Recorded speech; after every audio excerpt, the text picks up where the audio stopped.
Self discipline சேலஞ்சோட டே 53. இன்றைக்கி பார்த்தீங்கன்னா காலைல ட்ரை ஃப்ரூட் ஜூஸ் எடுத்துக்கிட்டேன். அதுக்கப்புறம் குளிச்சுட்டு வந்து பார்த்திங்கன்னா கிர்ணிப்பழ ஜூஸ் எடுத்துக்கிட்டேன். இதை தான் நான் பிரேக்ஃபாஸ்ட்டாக இன்றைக்கி எடுத்துக்கிட்டேனே.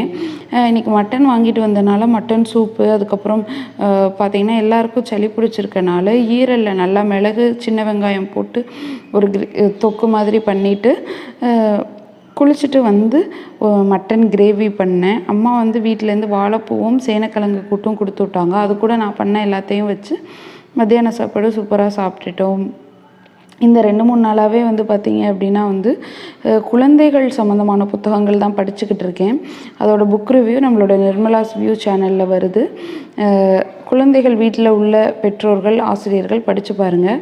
சாயந்தரம் வந்து ஹஸ்பண்ட் வந்து புதுசாக ஒரு கடை திறந்துருக்காங்கன்னு சொல்லி பீஸா வாங்கிட்டு வந்தாங்க. அவருக்கு ஃப்ரீயாக ஃப்ரெஞ்ச் ஃப்ரை கொடுத்துருந்தாங்க.